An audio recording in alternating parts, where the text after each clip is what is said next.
زما نهایتی قابل احترام ملما جناب کیپٹن محمد صفدر صاحب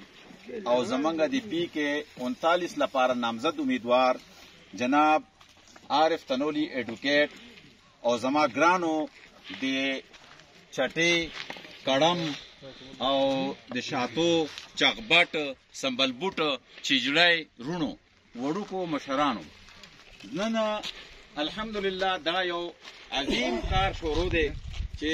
زمونږ د خلکو سهولت لپاره اسانۍ لپاره چې ډېر تکلیفونه یې تیر کړل نن انشاءالله د کیپټن صاحب په وساطت سره دا اساني الله پاک راویستله په دې موږ د الله رب العالمین شکر ادا کوو خو زه مختصر غونې خبرې دوه کوم تاسو ته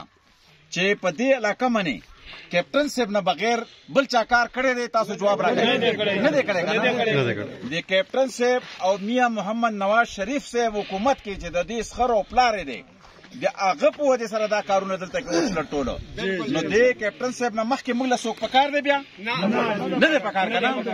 بیا چې دې یو سړی منتخب کړي چې دا به زما نماینده وي نو د هغې قدر موږ له پکار دی که نه پکار دی که نه دې نواز شریف صاحب د دې قومي اسمبلی سیټ د هغې دپاره درخواست وکړو هغو قبول کو په دې علاقه باندې دی اوس موږ له د دې دا چې کوم د دو کوشش دی داسې کول دي چې یادګار پاتې شي چې ټول پاکستان یادوي چې یاره د دې حلقې خلکو وفا وکړله او نواز شریف صاحب له یې ووټ ورکړه دویمه خبره که خپل کارونه غواړئ نو په صوبه کې عارف تنولی ایڈوکیٹ له ووټ به ورکوئ څوک خطا نه کړي تاسو له ګورئ رورئ یا مطلب د علاقایي سطح منې یا څه وجې سره به تاسو ته څه خبره وکړي چې تاسو هغې سره دا خبره ونه کوئ چې دا ووټ راکوم دې ځل تاسو له الله موقع راکړله تاسو له ګورئ چې تاسو دا کارونه وشي ټول او انشاءالله تعالی دا مرد مجاهد به کوي دا کار ستاسو دې خبرې سره تاسو ټول ما سره متفق یې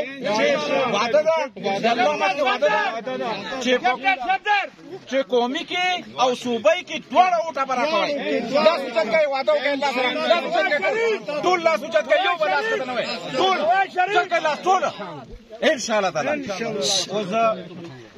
خپله